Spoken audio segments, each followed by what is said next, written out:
Good evening, folks. Thanks for joining me. And sorry I'm a couple of minutes late. This is the first live YouTube stream that I've done, and yeah, just working out the technology and trying to make sure that it's all working okay. So hopefully you can all hear me. As I mentioned, I'm going to be checking the comments as I'm going through this. So if you've got any questions, you want to say hi, then drop us a message. Hi to everyone that said hi so far. If you want to just let me know that you can hear me all right and this is all working properly, because I can't really tell from this end. But yeah, hopefully this is all good. So I'm just going to adjust the camera here a little bit. So I'm broadcasting live from my studio in Brighton. I've actually been working from home the last few weeks, got a little studio set up there, so it's quite nice to be back in the studio. So I'm going to be chatting to you about my track Falling Down. Cheers guys for letting me know this is working all right, it's good to know. So I'm just going to play a little bit of the track just to get things started.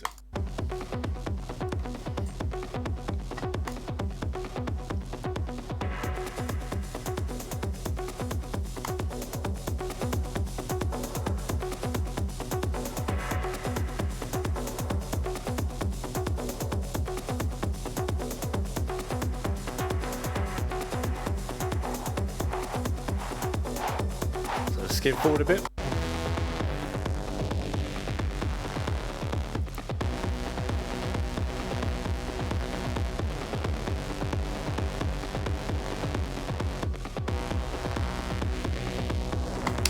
Cool, so that gives you the idea. If you're tuned in, you probably heard this track anyway, but sort of give you a little bit of a refresher. So I'll dive straight into it. The first thing that I did when I was making this track was actually, I just bought a Roland TR-8S and was dying to have a play around with it. I'd made most of the tracks for the album by this point already, and really wanted to make a banger. There's something quite liberating about having made most of a record, kind of fitting all the pieces together and then just thinking, actually, right, I've done the bulk of the album here. I'm just going to write a banger just for fun. And there's nothing like having a new bit of kit which kind of inspires you. So let's see if I can do this. You have to excuse the amateur camera work. So this is TR-8. A lot of you, I'm sure, have seen this before.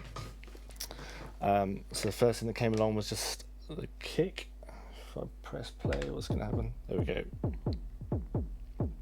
So hopefully you can all see and hear that all right. In fact, if I switch this,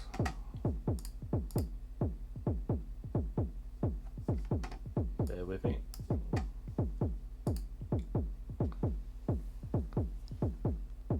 It's looking a little bit dark, but you get the idea. So yeah, that's the basic pattern.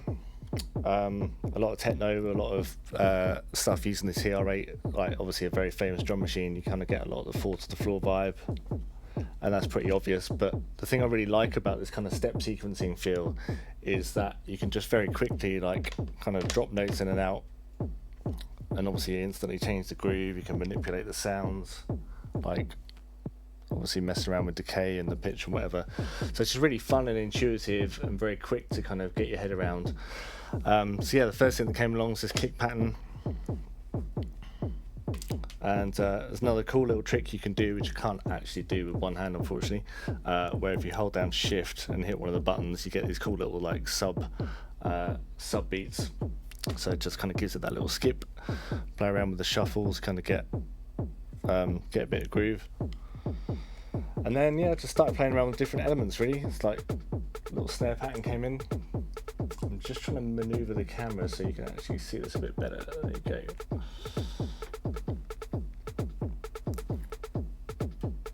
Pretty simple. This thing was pretty cool. I'm just going to turn. Okay, if I turn that off, you can see a little bit better. So this is just like a weird little kind of hi-hatty noise kind of thing, but I realised that you can change the loop length pretty easily. So instead of having everything running from like start to the finish on the TR-8, you can actually have like kind of cool little loop points.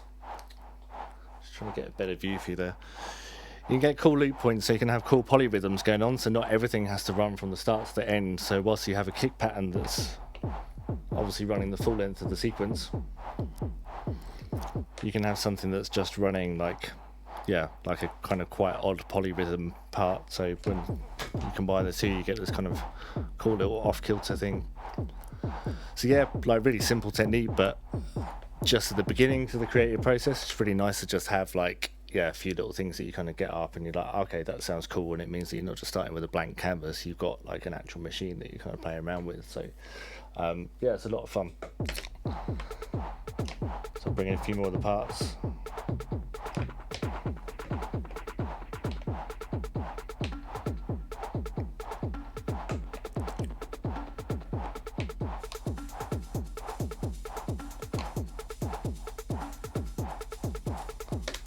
So simple as it is, that's kind of the basic parts of the track, really, percussion bits. Doesn't sound fantastic, but as I say, it's just really nice to have a kind of starting block to kind of get you going. I'm just going to flip this camera around. How do I do that? There we go. So the next step then was to record those sounds into, just bring the mic a bit closer, record those sounds into Logic. Because although it's nice to have some manipulation kind of ability live with the drum machine, it kind of gets a bit of a faff when you've got loads of different synths and bits of hardware running. So recorded them in. I'm not going to bore you by actually doing that live now, but yeah, then you can start adding processing and sort of messing around with them inside Logic. So that's already got a bit of processing on. That's going into a TR8 group, which I've just set up to kind of loop all the sounds together to kind of make things a little bit easier. What else did I put on there? Just going to have a look at some of the other effects. So this is quite a key part of the sound of the track. This is the Soundtoys Devil Lock. I don't know how many of you have come across this before, but it's a really cool bit of software. And yeah, basically it's modelled on I think it was the Shure Level Lock, which was I don't know if it was like 70s or 80s. I think it was 80s, like a super hardcore kind of brick wall compressor limiter that I think they used to use a lot in radio broadcasts, and it just smashes the hell out of everything you put into it, and it's got this nice crunch distortion on it as well. And just using a bit of that can like really help kind of glue the sounds together and kind of give them a bit of dirt. In this case, I'm using it on a send, so that I can control the amount of it that I put in. And it looks like I've also taken the bottom end off it as well, because obviously when you're crushing everything through it, then like the bottom end gets quite mushy as well. So yeah, that was quite an exciting start to the track. Put that in context. So I'm trying to think what the next thing I did was. Someone's saying there's some static noise in the background. I'm using a really sensitive mic, so it might actually just be picking up the background of the studio. So I hope that's still all right. Okay, so I'm going to go into Ableton Live now, because that was the next step in the production process. And really, the way I'm using Ableton, it's using it as kind of like a sketchpad sampler. Like I love putting audio into it and stretching audio around and kind of messing around with the sounds in there. And I mean, I have and sometimes write entire tracks within Ableton Live itself, and I use it all the time for my live performance. But there's something about Logic that I still prefer for actually kind of finishing the tracks, and there's something quite nice about using something like Ableton Live to manipulate sounds, do all sorts of cool stuff, come out with some kind of crazy bits and pieces, and then kind of bounce those ideas into Logic and then sort of consolidate them in there. It's just quite a nice way of working, and it's kind of what I've got used to. So let's have a look at some of the sounds that I brought in. I'm just going to solo the input from live down here. Is this going to work? No, I can't hear that for some reason. That's because I've got it muted. There we go.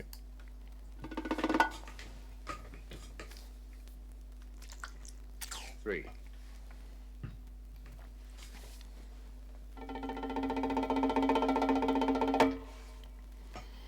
So at this stage you're listening to this and you're probably not thinking that this is the sort of thing you're going to hear in a kind of dirty, breaksy sort of techno club track. Obviously you wouldn't really kind of take a whole chunk of that, but just taking little bits and pieces. I'm not sure exactly which bit that I ended up with in the track, but I think this was one of them. Yeah, that sounds like it came off the start there. I think this was maybe some old like library music vinyl from the 70s or something like that, something really random. So yeah, that kind of found its way in. What else have we got? I think this was from the same vinyl. Yeah, that's from the same bit.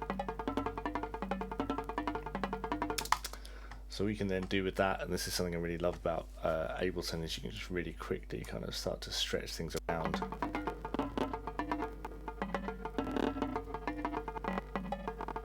Kind of do some warp stuff, like maybe pitch it down.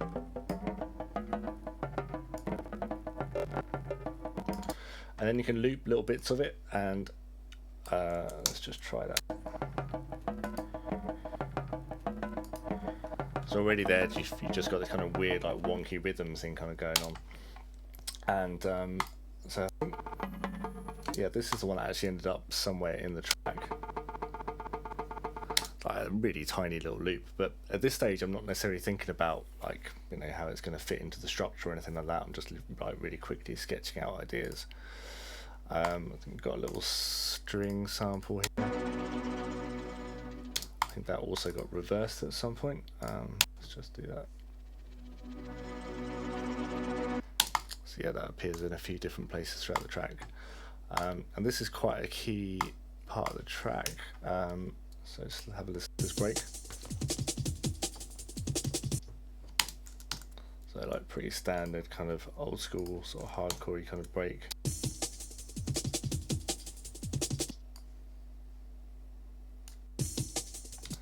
So I can't remember exactly what I did with that, but okay, yeah, so pitched it down 8.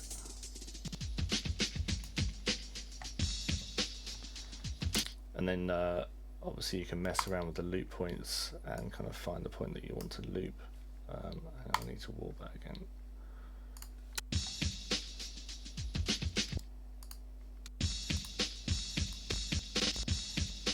Anyway, I'm not going to bore you manipulating that now, but so this is what it ended up as.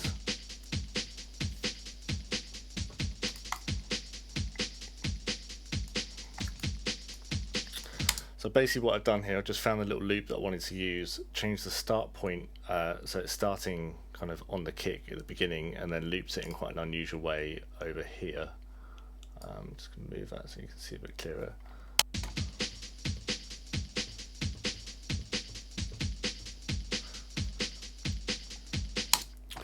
So yeah, that was kind of fun. I mean, pitching down breaks is quite a big part of my production process, particularly stuff that's maybe come off vinyl or old breaks that have come from different places. There's just something about like when you pitch it down, it brings out all the character and all the kind of like dirtiness and all the harmonics that might not have been audible before, kind of sink down into audible range. And sometimes just knocking it down like a couple of cents or something can really help kind of bring out yeah, all sorts of kind of cool characteristics. So that ended up being quite a key part in the track. I'm going to come on to that later, to kind of where these actually fit into it. But yeah, for now, I'll just have another listen to a couple of bits. This was like some sample that I got from somewhere, not entirely sure where.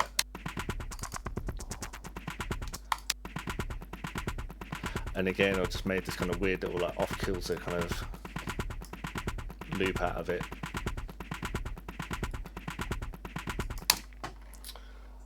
I think those are the main bits really that came from Ableton. Some tracks I end up using like quite a lot more sounds from Ableton, but I think I kind of already had an idea of the sort of sound that I kind of wanted to go for, and I could tell it was going to be quite synth heavy, quite hardware based.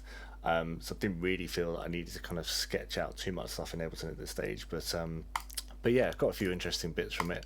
I think we've got something from Meth Lab sample pack here. Some mates of mine who ran a label, they're doing a sample pack series. This is a really cool drone that I pitched down. That was the original pitch. Drops it down.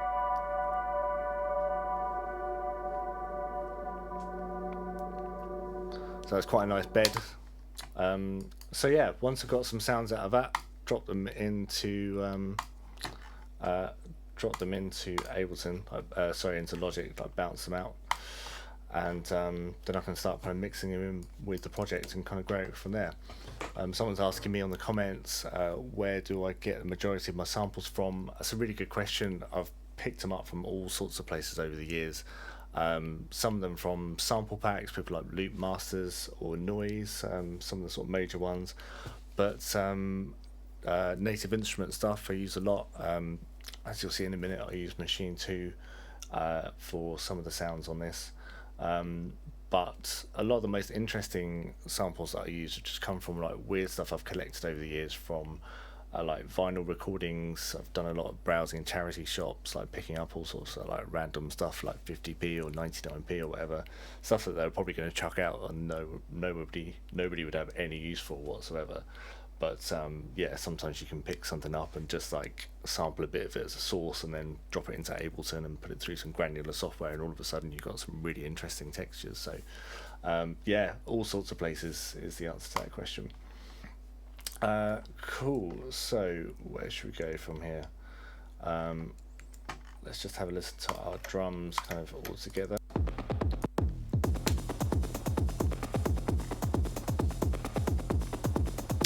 Have a little look at this fill here. This was on Machine 2.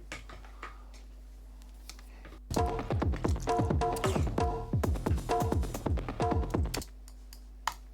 sounds kind of messy. What's going on with that?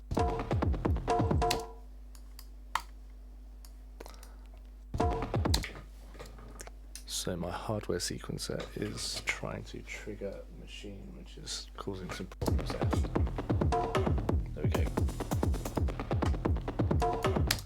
So just a weird little like bongo thing. Kind of the hits by themselves weren't particularly inspiring, but yeah, it's got a kind of cool little feel.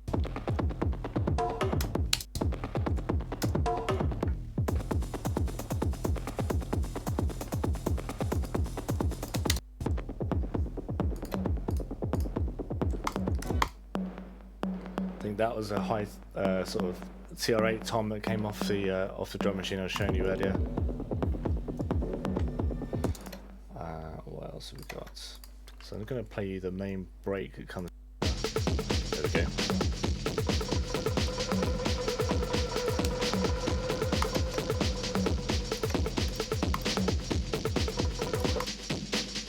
So that's our break beat. That's that you just saw me manipulating in Ableton, dropped in with tons of processing on it. So if I take the processing off, there you go. Sounds a little bit more like it did, in Ableton just now. But let's have a listen to some of the processing. There's decapitator on there. Again, by Sound Toys, I use that a huge amount. It's like really nice, crunchy, kind of very warm distortion. Tiny bit of delay on it, which isn't necessarily obvious, but just have a listen to that. If I turn the mix all the way up,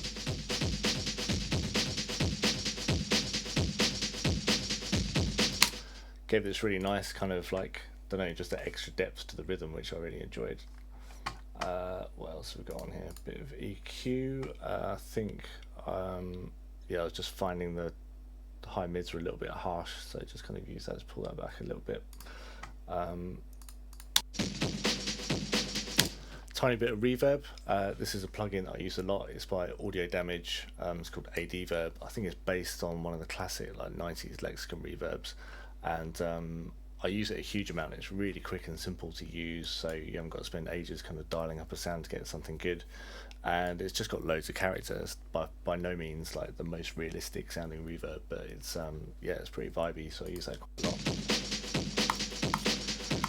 And then there's a filter which by Waves I use quite a lot, because it's just, yeah, as the name suggests, one knob filter. So that's really simple and easy to kind of program little fills and bits and pieces on. So so yeah, that's kind of the majority of the drums really. Somebody asked me, how do I position hats? It kind of depends. These hats, I think, where did they come from? Sometimes I just kind of do it using the using the MIDI editor in Logic. Let's get that into view. So I mean, this is obviously for a bongo part, but yeah, I'll just like use the pencil, kind of draw them in, or I might use a machine drum pad and like kind of playing some hi-hats and things like that. I think for this track in particular, the hats were actually part of a loop that I manipulated. I'm not entirely sure where that actually came from. Cool. All right, so we kind of got the beat going on there. I think the next part that came in was from my Mother 32 Moog synthesizer. So let's just have a look at that. I'm going to move the camera around a little bit. Hopefully you're going to be able to see this. Just going to switch the view.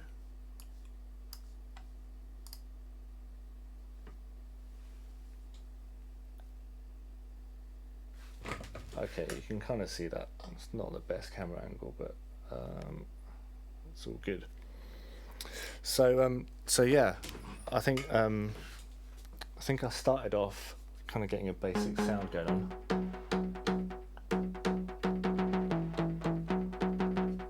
Really love this synth. It's really quick and easy to use, but really flexible as well. I haven't really delved that far into the whole modular world, but I have got a few Eurorack modules, and the thing I like about this is because it's semi-modular, it works kind of straight out of the box. You can make some really cool sounds with it, but also if you want to expand it and you want to kind of plug it into other gear and even patching it into itself, like there's a lot of potential in it, but you don't need a physics degree or know everything about Eurorack in order to just get something cool out of it. So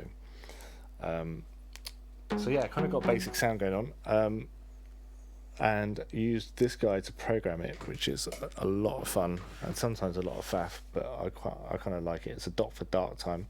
It's a hardware sequencer. And what I like about this is, hang on, I'm just going to change one of the settings here, see if I can get a slightly better camera angle.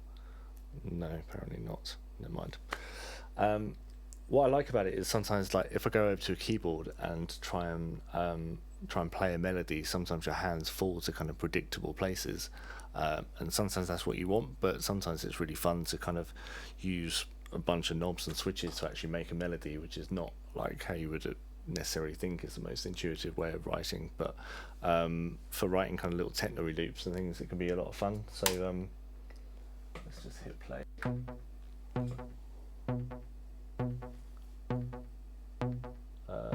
This is actually kind of hard to get that angle right. Okay, there we go.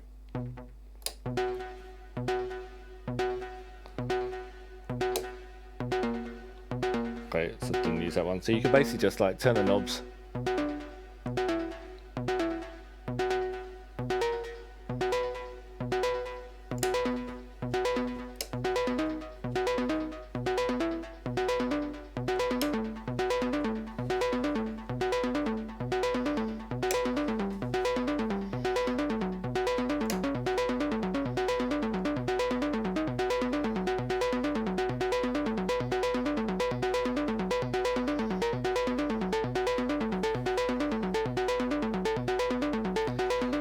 I mean, so that's obviously not the pattern that actually ends up in the track, but as you can see, it's really quick and easy to just get something that sounds kind of cool.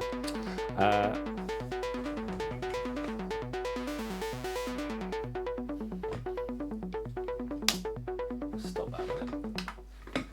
So yeah, that's kind of how the basic melody came around. I'm then going to record in the MIDI for that. Let me just quickly get this up. So yeah, here's the MIDI parts that I actually put in. So for now, I'm going to go with that and show you a bit more of how I did the sound design. Yeah, so there's a pattern that's actually on the track. Let's go over to the go back to the Mother 32. I'll show you a bit more of the sound.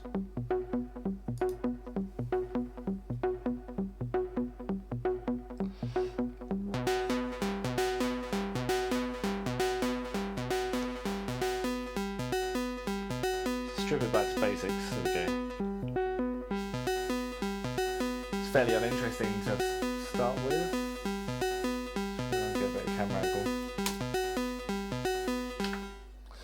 So yeah, there's really cool features about this. Like I was saying, like you don't have to have a physics degree to kind of know how to get something cool out of this. You've got these like cool modulation options. Basically, you can use the LFO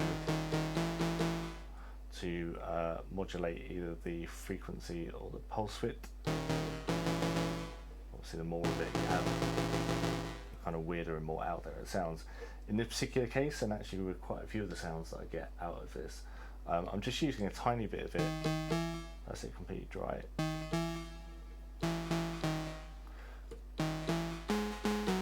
Just using a tiny bit of it mixed in to kind of give it like that little bit of growl, but without like totally distorting the hell out of it. Got a noise control on here. It's kind of the main control, obviously cut off.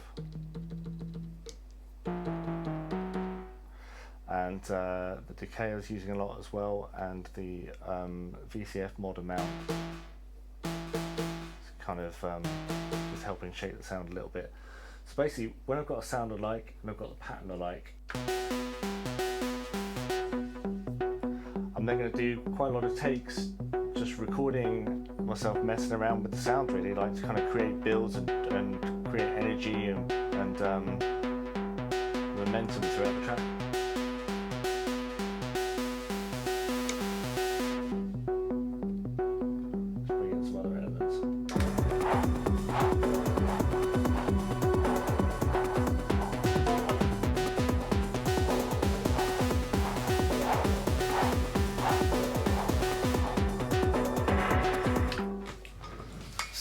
So yeah, that's the Mother 32. It's a lot of fun. I'm just going to switch the camera back around so you can see me.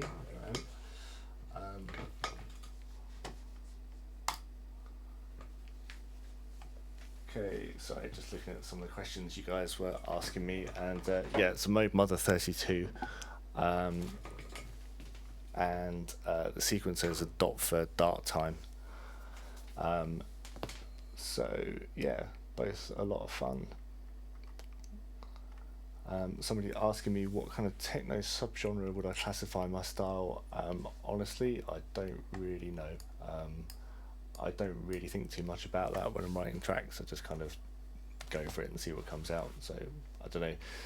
Sometimes if people ask what genre of music I make, I say like atmospheric, bass influenced music, or atmospheric kind of techno influenced electronica or something like that. But really, I don't know. Cool. Okay, so what else we got? Let's go back to this. So again, I'll same with the TR8 and with the other hardware. Once I've got a kind of once I've got the sound that I like, I'll record that into Logic, and I'm using Logic's take folders, which is a function that I really like about it.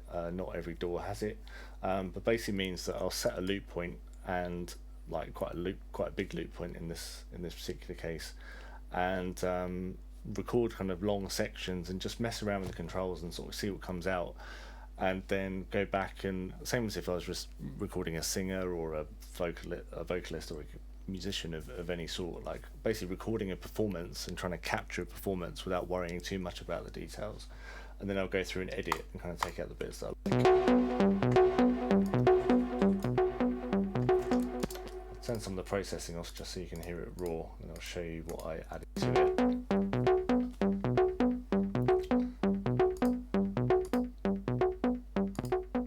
There you go. That's the sound as it was pretty much when it came out of the synth. As you can hear, some like little filter manipulations on it and messing around with delay. Doesn't sound hugely exciting by itself at this stage.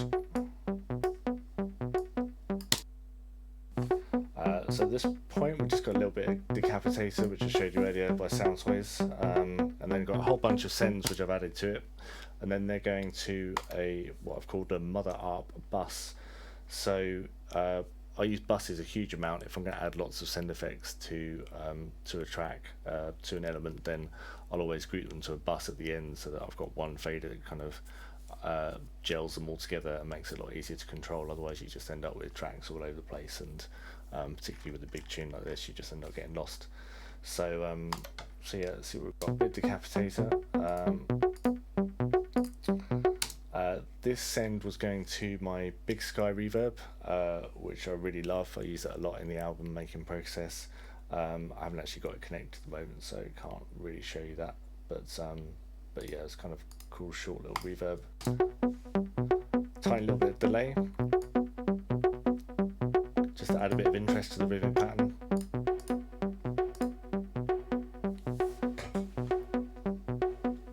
Okay, this is cool. So this is again this audio damage reverb. This time it's the EOS 2. I discovered the EOS 1 years ago, and then they updated it recently. So I love the kind of space that this reverb gives, but I didn't want it on the whole pattern because obviously it's going to take up huge amounts of space in the mix. So I've used Logic's tremolo here to just pick out the notes that I wanted it to highlight. In this case, the high note of the sequence. So if we just listen to the reverb by itself, you can hear it's just picking out that kind of like high note, which I wanted to like ring out in the track, but without kind of muddying up the whole mix. So yeah, it's quite a cool little feature. Before you have your reverb on the send, you can just add something before it, and yeah, like control how the sound works. So let's have a listen to those together.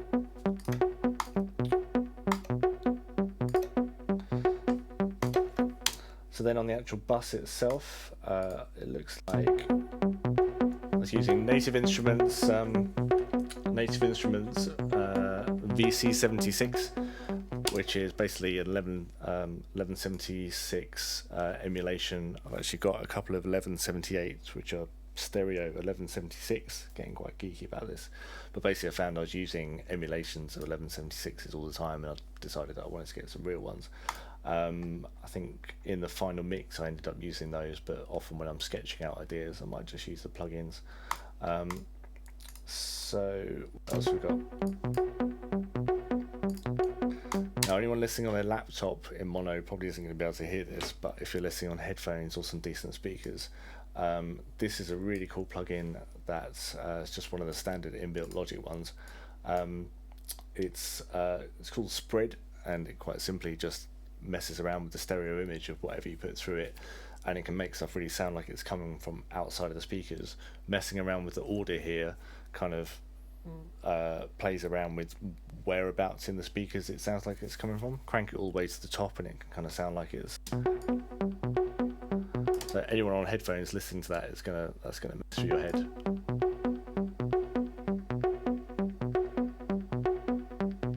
So hopefully some of you can hear that. And it's really cool for helping place the sound in the mix. It just kind of like lifts it out of the speakers and sort of puts it somewhere like you know, slightly separate to the other elements. I find if you overuse it, things can become a little bit disconnected, but used subtly and in the right way, it can sound really cool. So what else did we get on here? Again, I've used the Sound Toys Devil Lock, a bit of crunch, and what I really love doing is putting a lot of compression after the reverb.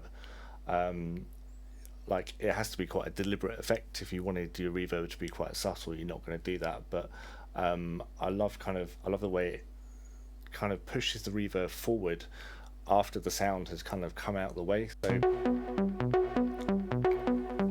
if I take that off, obviously that reverb is a lot more background, but having created that one kind of high note that was going to jump out, I really wanted that to be kind of like a featured part of the sound and part of the sound design. So and again, just added like a tiny little bit of dirt on the crunch to kind of yeah, just make it a little bit gnarly sounding.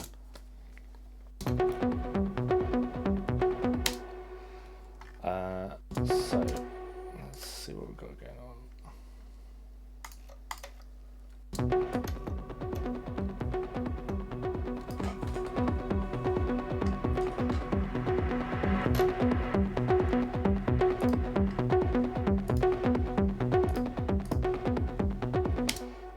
Looks like I've used a bit of sidechain compression here as well. That is sidechaining to a track called CH half, which means sidechain half. I'm not quite sure why I've called it half, but there you go. So what I've done here is basically put in a couple of kicks on a separate channel that I wanted to use as a sidechain generator, but without necessarily it being kind of locked to the exact kick sound that I'm using. maybe the kick that I was using was too long or whatever, but it just gives you a little bit more control over the way it's responding to the transients if you use a separate sidechain that isn't actually one of the drums that you're using. So as you can see, this is going to no output, so the sounds on the sidechain track aren't ever going to be heard by anything, but you can control whatever, control the feel of the sounds that are reacting to it.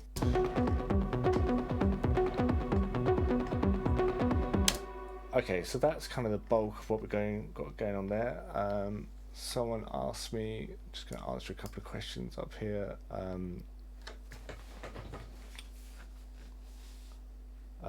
Somebody's asking if Ableton has got the same kind of plugin. I'm not sure which plugin you're referring to because I'm only just looking back at the comments now, but I'm guessing you're probably referring to the Spatials thing.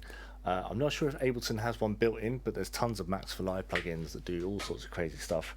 A lot of them are free as well, so if you kind of Google, in fact I found one the other day, I think Sennheiser make it, quite strangely because they don't make many plugins, but yeah, look out for that. It's a really cool free plugin you can download that can do really similar things. Someone's saying check out Polyverse Wider, that's free, so yeah, that's cool. A couple of other questions just quickly before I move on. How did I develop the structure? I'll come on to that in a minute. Cool. Hang on, one more question. Okay, someone was asking if I pan or place them in a particular way, but I think I was kind of answering that in what I just said. Alright, so now I'm going to move on to what else we've got, some text tabs. These kind of give it a nice little dubby atmospheric feel. Let's see if I have the untreated sound.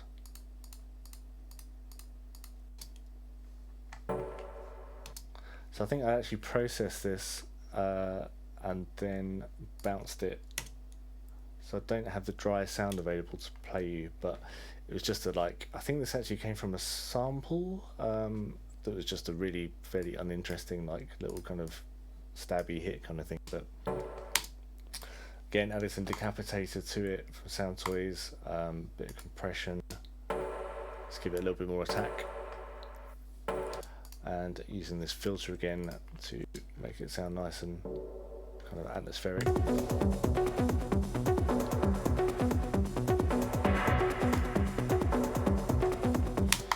And yeah, I think I kind of liked about them is it started to make it sound more sort of techno-y, even though it wasn't like kind of proper fall to the floor sort of tune, just having in like a little bit of atmospheric and kind of dubby techno vibe.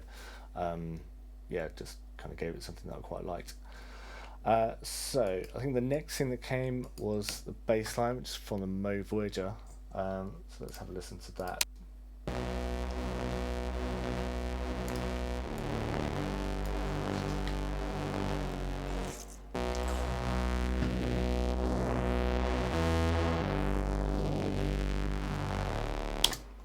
So yeah, it's quite a dirty, kind of almost sort of drum and bassy sort of bass sound. So let's just get it. So there's a raw sound. I'm just going to take the camera over to the Voyager and I'll bring the mic with me. Hopefully you can hear what I'm saying a little bit. So this is kind of a sort of jungly sort of Reese bass sound. It's going to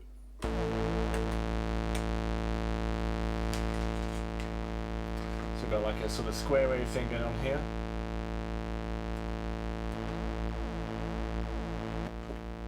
And this one is slightly detuned. Put those back together.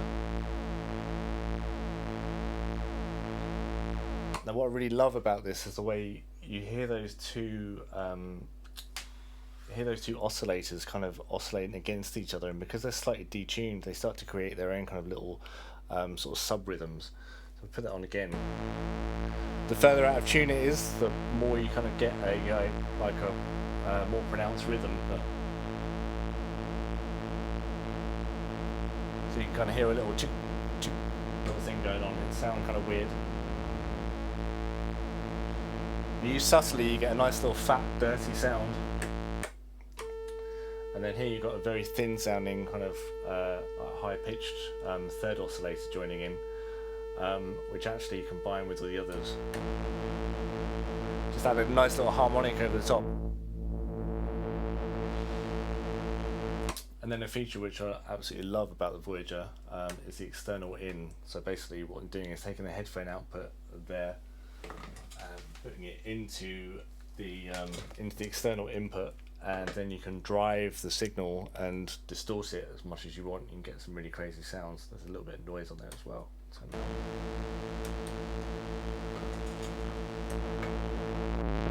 if I go really extreme with it, really break the sound up in quite a weird way.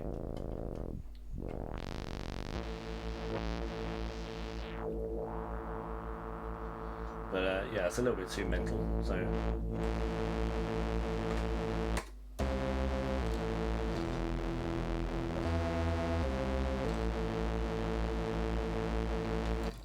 yeah, I absolutely love the Mode Voyager. I think it was the first hardware synth, first proper hardware synth that I bought. No disrespect to my CS1X, which I actually got when I was 15. Yeah, without digressing too much, I was sharing a studio with my mate Sam Watts. It's Maxi sound system before I moved into this place, and he got an old Moog. I think it was a Prodigy, like a vintage 2 oscillator Moog synth, which I used on my remix of Bonobo back in 2012, I think it was. And yeah, he got a few other hardware synths as well, and just really enjoyed playing around with them. So I decided when I was going to get an analog synth, like, right, I want a big fat Moog sound. So that's what I got, and I think I've used it on probably most of the tracks that I've released since. So a couple of questions coming in. Do I have a separate sub as part of my bass lines to mix separately? It's a good question. A lot of the time I do, actually, just give me a bit more control. Sometimes I use the Korg MS-10, which is just over there. It's got a really solid fat subline on it, so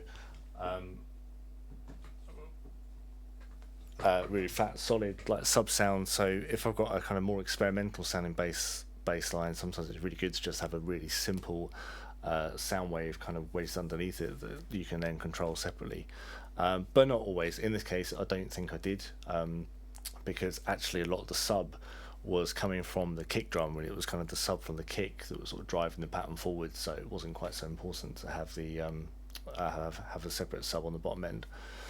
So yeah, I'm just going to show you a bit more of the sound design that I then did on this bass line. Again, the same with the Mode Mother that I was showing you earlier. I've got these separate buses down here, which I'm sending stuff to. So let's just listen to the sound raw.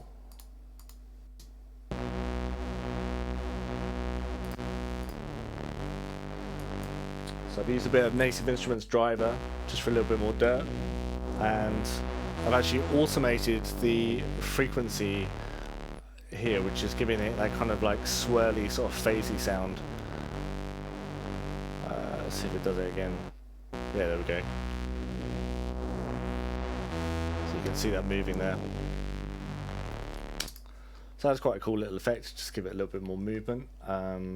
Looks like I've used a bit of EQ as well. Nothing particularly exciting, just taking out some of the high mids where it's getting a bit leery. This is another cool trick, so let's have a listen to this. This is hang on.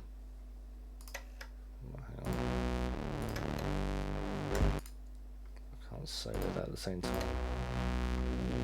So basically what I've done here, I can't solo it by itself unfortunately, but I've used Decapitator again, cut out a lot of the low end on it, and again use this spread plugin to create some extra width. Basically it just adds this really nice kind of 3D effect where it's not messing around with the actual bottom end or the body of the bass line, but it's just kind of taking the mids where I've cut it, and it's like pushing them out and distorting them a little bit, which just kind of makes the sound a little bit bigger. It's really annoying that I can't. Oh, it's because I haven't sent it anything to it, that's why.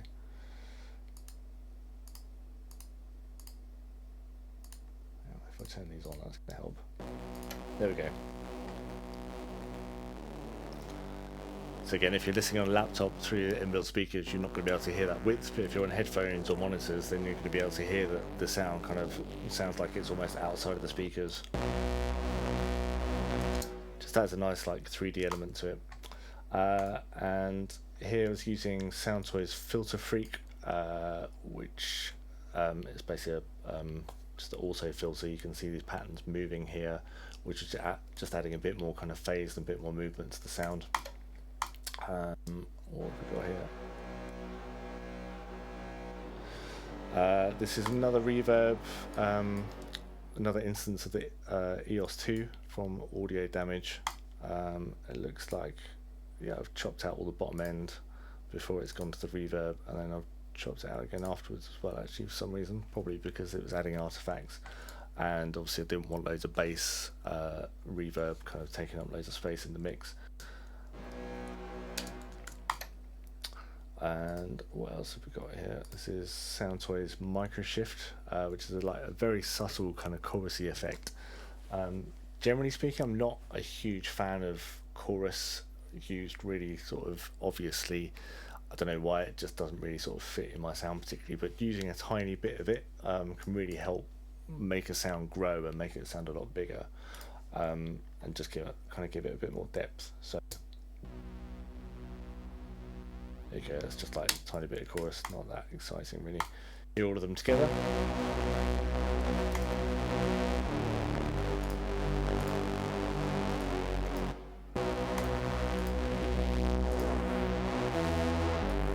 So the balance on there isn't actually the final balance that ended up on the mix, but you get the idea of how the sounds work together anyway.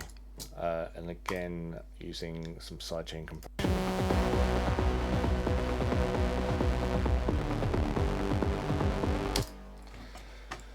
Cool. So that's baseline. What else have we got going on in here? Let's see. Oh yeah, these are pretty cool.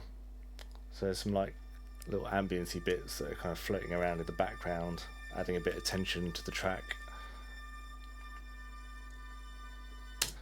So these began life. Where was it?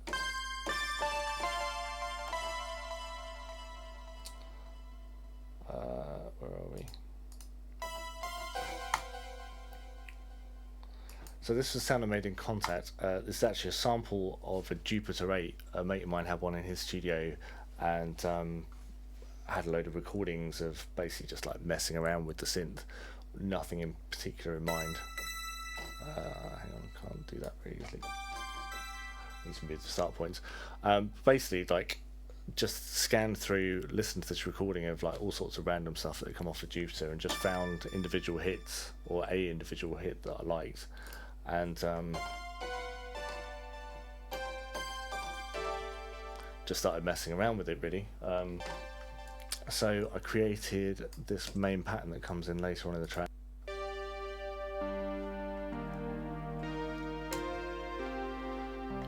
You can't actually see that, I've just realised it's out of shot.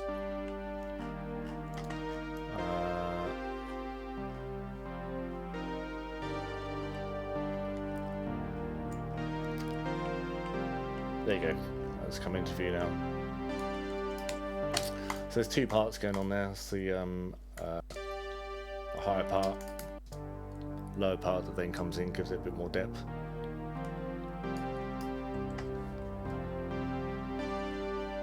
And there's something about this part that I really liked. It reminds me of, like, I don't know, being at a free party when I was 21 and the sun's coming up or something like that. It's like something quite nostalgic about it and something really warm. But it didn't really fit with the first part of the track. I think at this stage of writing I still hadn't really thought too much about structure, and I came up with this part and I really liked its kind of warmth and its nostalgic feel, but it didn't really fit with the kind of gnarly dirty bass line and the kind of techno-y vibe of the first part of the track. But I really wanted to try and get it in there somewhere, so it worked really well in the end as being this kind of like a whole separate section that evolves like towards the end, which is quite often how a lot of my structures work, is that I'm just messing around with ideas to begin with, not necessarily thinking about how the structure of the track is going to work out, but then I'll come across certain ideas and I'll be like, well, this bit really works as an intro, this bit's really cool as this part, this bit sounds like it's part of a completely different track, but somehow they're all part of the same family, so I'm going to find a way to work for it to work together. So yeah, this was one of those instances really. It's a really cool plugin that I then used on it called VHS Tape, which is a Reactor plugin, and it's free to download. I'm not sure who makes it, so apologies to the creator. Bear with me. Just plugging in my phone, which I'm using as a camera here, otherwise that's going to go dead. So yeah, this plugin is really cool. It's great for making kind of Boards of Canada-y style, sort of retro sounding, vintagey sounding stuff. Play around with some of the sounds. That's obviously the tone control. Kind of drive. If you want to, you can add all sorts of weird, like kind of tape flutter.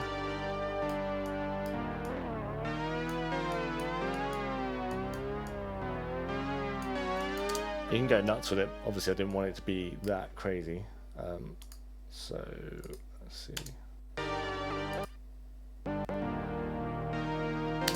But just used very subtly, it just kind of created this nice, like, yeah, nice bit of sort of nostalgic warmth on it.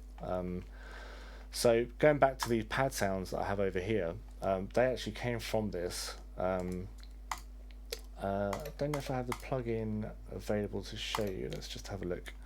Just going to unhide some of the tracks. Oh yeah, there we go. For anyone using Logic, this is quite a cool little feature. If you press H, it reveals hidden tracks, any tracks like that you're done with and you don't need them to be kind of in the way anymore, but you're a bit of a hoarder and you don't want to delete it. You can just press H and hide them out of the way. So in this case, I've got like, yeah, various bits of workings that that I've just got out of the way there. So let's do something with my phone here. Bear with me. Okay, cool. So yeah, going back to my point, so I just digress. So this was another cool plugin which is free. This is by Tim Exile. It's called Slow, and it's a really, really long reverb. And let's see if I can get this working. Got a feeling. Oh no, that should work.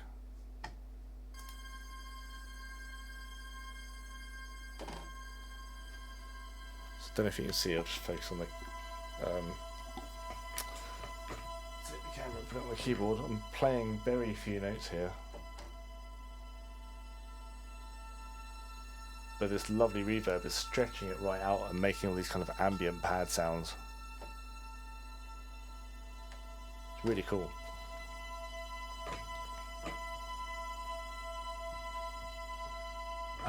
So that was it really. A couple of plugins after that, bit of EQ, and again sidechain compression, which I find is really important with particularly like spacey ambient sounds. Like if you aren't careful with the mix, then you can very quickly kind of overfill it and it all sounds a bit muddy. Yeah, like using a little bit of sidechain compression can just kind of help get them out of the way, and sort of place them in the mix a bit better. So yeah, so these ambient parts you hear, basically me just messing around with the keyboard with that sound that I was just talking about, and creating some really cool little patches, really cool little kind of bits of audio, and then chopping them up and sort of fitting them into the track.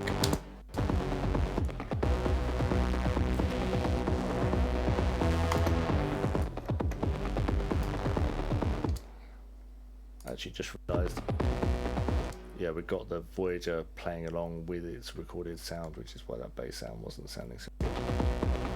Okay, it's a bit better. What else we got? This is one of the samples that I was demonstrating earlier. I dragged in from Ableton, which was just kind of, yeah, really long pad sound. Sounds kind of cool. Hasn't really got much going on. Just got this delay from Soundtoys Primal Tap, which is like really characterful plugin, and a bit of EQ to take off the bottom end and stop it being too muddy. And looks like some other drones here as well. Yeah, this would have been some other random sample that I've probably got off vinyl and then just like looped up a tiny bit of an Ableton, pitched it down. You can hear it's got loads of hiss on it, which is making me think I've probably got it off vinyl. So that's kind of it really for like the main sounds. Let's get a sip of water. That's kind of the bulk of it. And usually at this point, when I've got everything in there, I mean, the project is relatively neat looking compared to what it would have been. There would have been loads of stuff chucked in there, loads of random bits that haven't ended up in the tune. So this is a kind of fairly condensed version. If I hit H, you can see there's like a bit more of the workings. But before I start to mix, I'll basically get rid of all the stuff that I don't need. And then I'll break stuff down into stems. I mean, quite often I think like I need to get this track finished quite quickly, so I'll probably mixed it within this project. But quite often I'll bounce all the stems out into individual parts and then mix them from fresh using a lot of the hardware that I've got in here. I'll just show you the mixing desk so you can see what I'm doing here. This is Alan Heath GSR 24 desk that I've got, which has got the sound card kind of built into the back of it. And I don't attempt to take a track as complicated as this and lay it out across every channel, but what I will do is have like drums mixed down to a stereo track, bass, and then maybe synths and sort of different elements. And I'm kind of using this as like for stem mixing really. And there's something really nice about having hardware EQs as well. I don't use them particularly drastically, but particularly say on the drums, maybe I'll just use the EQ to add like a little bit more weight to the bottom end or a little bit more sparkle to the top. And also use, I'm just going to show you my compressors. This is, I'll bring the mic down, otherwise you won't hear me. This is my 1178 compressor, which I love very much. It gives like a real intensity to the sound. Really sort of squashes everything together and kind of brings it forward. Below that is a API 2500. This guy here, which can be used a lot for mastering. I don't tend to master my own tracks. In fact, I never do for stuff that's being released, but I use it a lot on the drum bus. It just gives it a nice kind of like punch and sort of warmth that I can't quite get from a hardware plugin. But I mean, to be fair, the Waves one gets pretty close. But yeah, I really like the hardware one as well. So I think that's kind of it really. It's sort of covered the basics. I'm going to start looking through some of the questions. I'm just going to flip the camera around again here. So what we've got. What's my current favourite bit of equipment in the studio? That's a very good question. I think actually probably my favourite bit of kit isn't in the studio at the moment because I've taken a lot of it home for obviously the lockdown. I'm not coming into the studio all the time, but recently got the Korg Minilog XD, which is pretty cheap synth, but like really nice to have some like inspiring sounds. They're very kind of like atmospheric sounding, very modern sounding. That's been a lot of fun. I've got some Eurorack stuff recently, which has been a lot of fun to play around with without kind of getting too deep into it. Basically, all the stuff that I got was specifically for manipulating sound. So I don't have one of these huge racks. I've just got like 8 or 9 units that kind of got cool effects and modulators on. So I'm using that just as a sort of basis to kind of to start with. So yeah, they're probably my favourite bits of kit at the moment, but they change around quite often. I'd say overall my favourite is probably the Mode Voyager, because like I was saying earlier, I've had it so long and it feels like it was such an important part of my kind of musical journey that I've gone on. So there's a lot of sentimentality attached to it, and also despite the fact I've had it for I don't know like 8 years now I think, or 7 years, it still surprises me and I still manage to get sounds out of it that that I haven't got yet, and I still feel like there's a lot of depth in there for me to explore, so it's a lot of fun to play around with.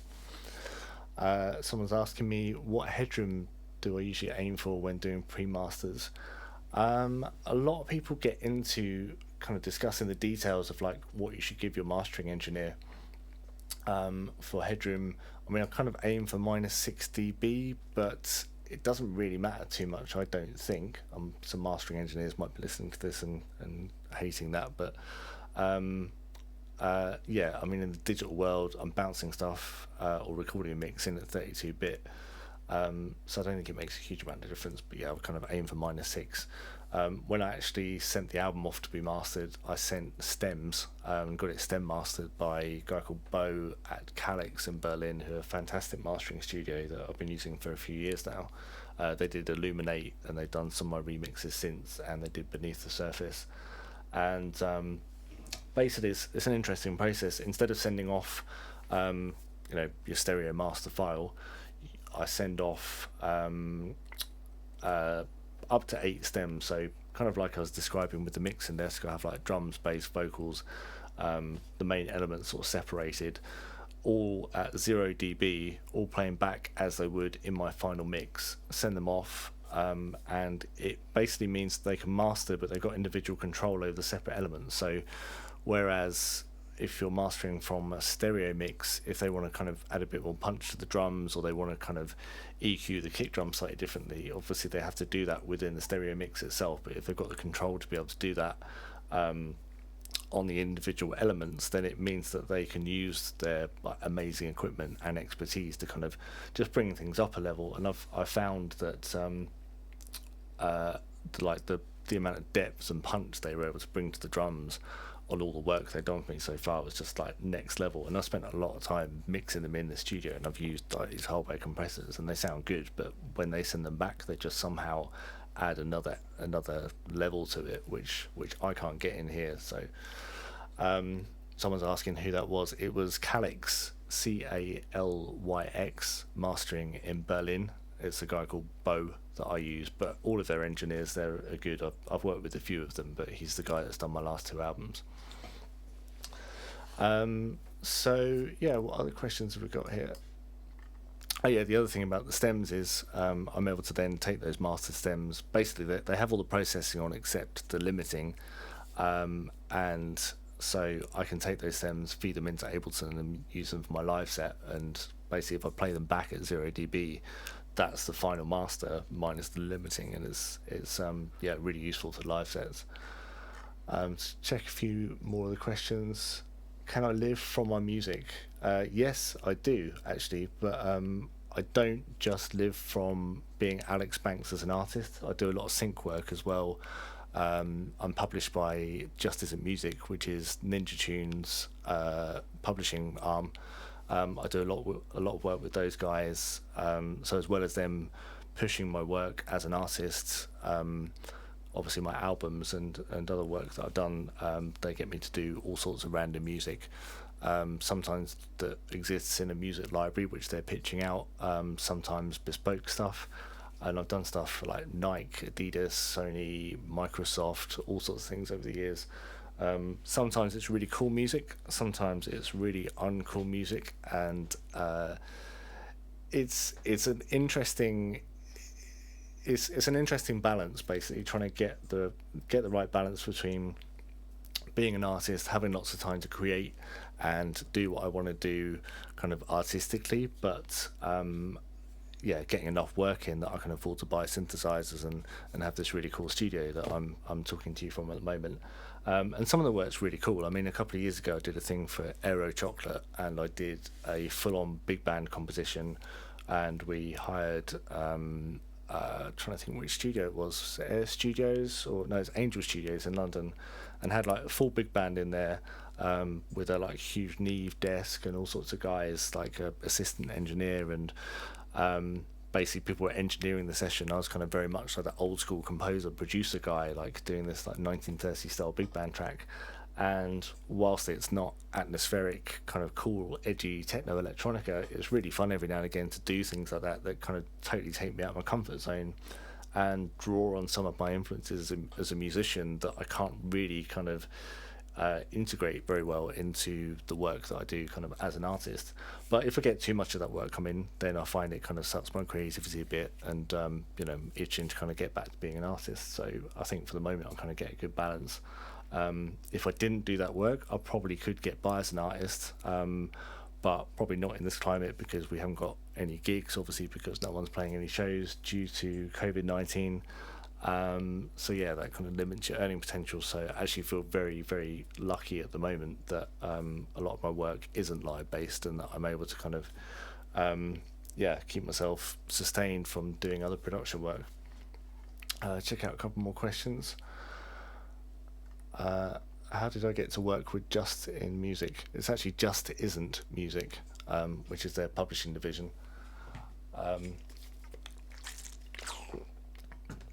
So that actually came around through my manager, Johnny. Hi, Johnny, if you listen.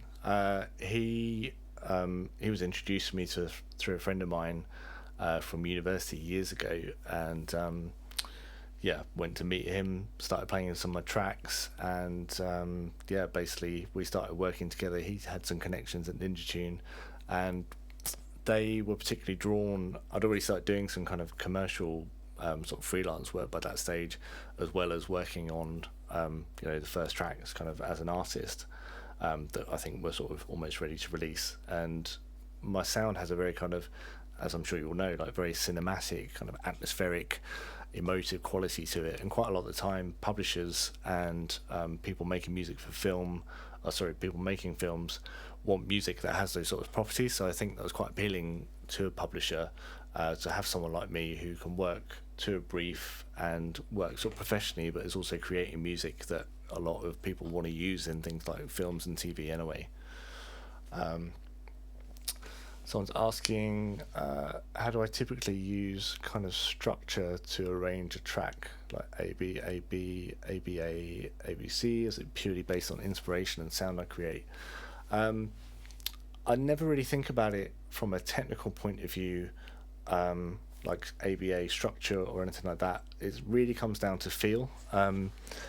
Yeah, it's just however the inspiration takes me, really. I find I'd say that like arranging tracks is probably one of my least favorite parts of the process, because usually I've got a huge page like full of ideas, and like I can hear so many ways that the ideas can unfold, and so much potential for how the track can kind of like sort of pan out, that it almost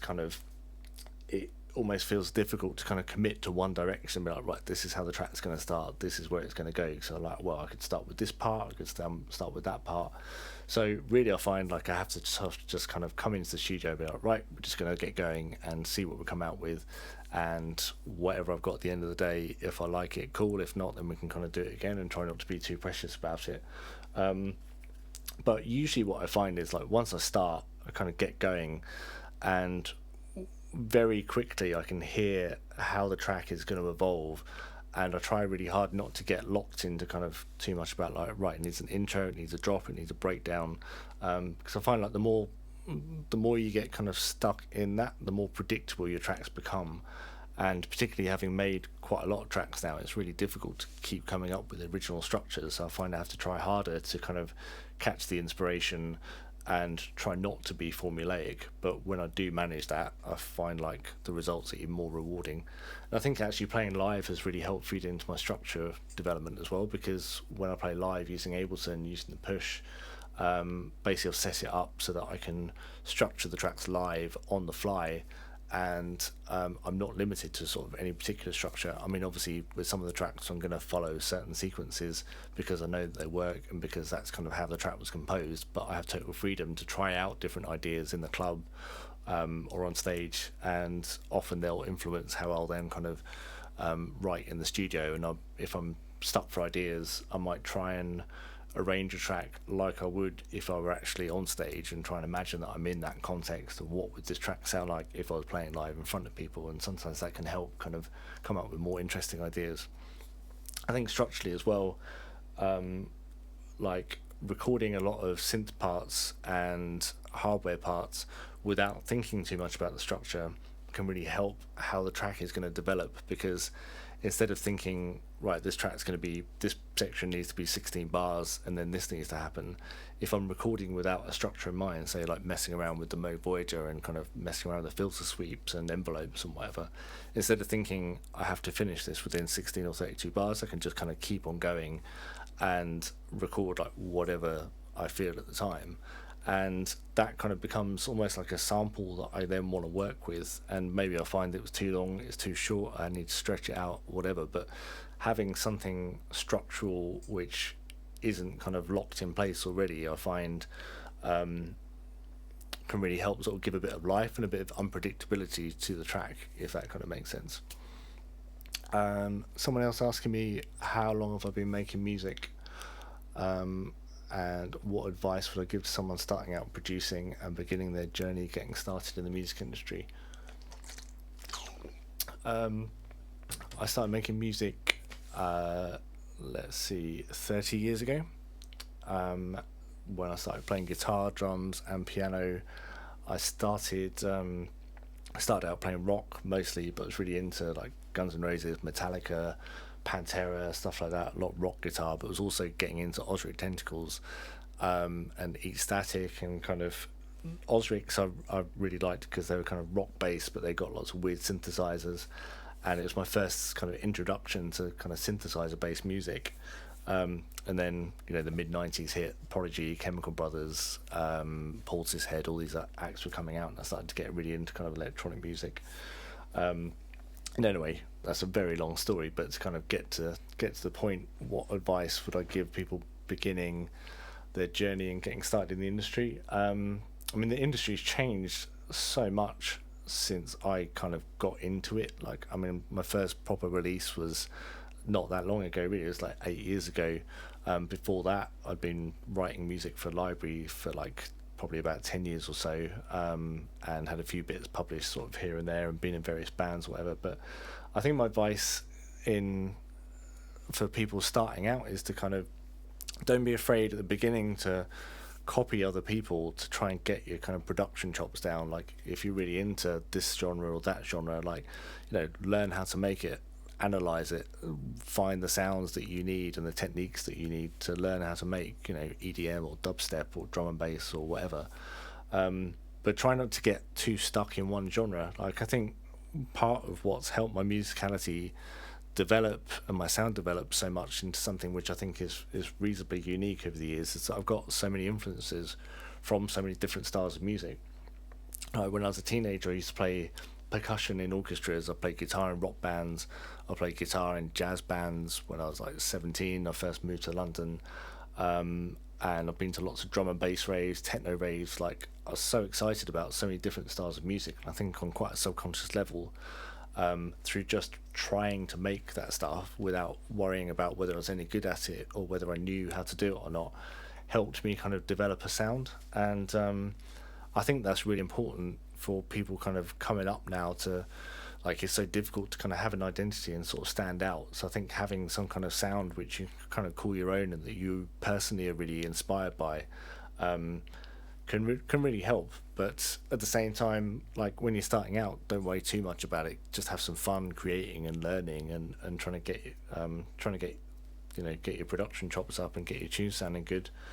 And then when I think you have got something that you genuinely feel is worth releasing, you know, start off sending it out to your mates, stick it up on SoundCloud, let people hear it. Don't be too precious about it. You know, get feedback from people, learn, and then eventually, you know, you keep on getting better and better. And yeah, I mean, in terms of getting signed to labels or publishers, that is yeah, it's a bit of a minefield, really. I think a lot of it comes down to luck. I mean, obviously you've got to have amazing sounding tunes, but like, a lot of it I think comes down to connections, and just sending your tracks to the right people. I mean, you send stuff to labels. I've sent stuff to all sorts of labels in the past and had no responses from them whatsoever, and that can be quite disheartening. But I'd say don't be disheartened by that and just kind of keep on pushing on. And you know, don't be afraid to, you know, people want to send me tracks. They send me tracks all the time, and I'll give them feedback. And you know, I don't have lots of connections of labels that I can kind of pass them on to, but I'd say, like, putting some tracks on, sending tracks out to producers that you respect or DJs that you respect, and maybe seeing if, like, they want to play your tracks, or maybe they know someone who's got a label that's kind of starting out, maybe they'd be interested. You form these connections quite organically. Anyway, that's quite a long answer to the question, but I hope that's kind of helpful. So I'm going to take one more question, and then I'm going to leave you guys to it.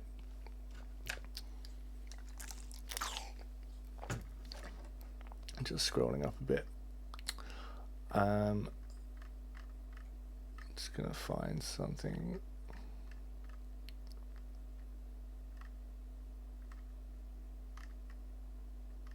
There's quite a few questions on there, which are probably going to take quite a long time to answer. All right, one more then. Someone is asking, do I use multiple sidechain triggers for different layers across the track? In a lot of cases I do. I think in this one I didn't really need to, because I kind of had everything sort of moving to the same sort of groove, and it wasn't even the whole kick pattern, it was just a couple of notes from the kick pattern that I wanted everything to kind of sort of bounce along to. But yeah, I may well do. There might be a certain part that I want to kind of have accented, or like to kind of cut out at a certain point, or maybe I want something like hi-hats. Quite often I'll sidechain them to quite a few different bits of percussion to kind of give them a bit more bounce. Conversely, I don't know, like an ambient kind of paddy part, I might only want them to duck around in time to the kick. So it depends on what I want to achieve. But yeah, the nice thing about using kind of ghost sidechain parts, as in, like I showed you earlier, sidechain parts that aren't being played in the track or part of the track, they're just ones you've generated, is you can have as many of them as you like, and you can get really creative with it. So that's pretty cool. One more person saying, do I care about social media on a daily basis? Kind of depends what mood I'm on, to be honest, what mood I'm in.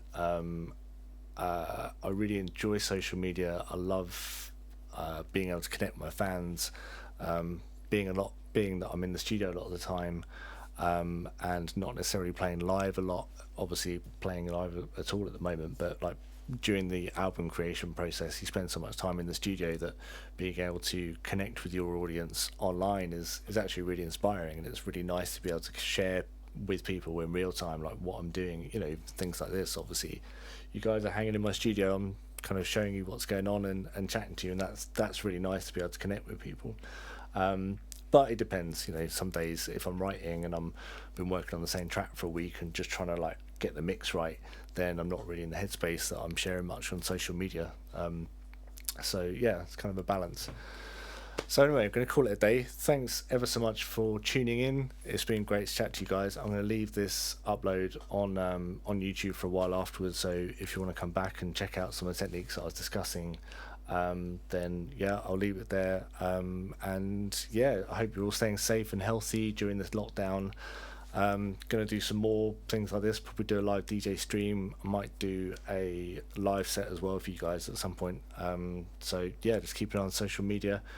Should also mention that at the end of the month, I've got Beneath the Surface Remixed 2 coming out, with remixes from Max Cooper, Robert Koch, Ryan Davis, Nicholas Boygoff and Thomas Ragsdale. You can grab the pre-orders now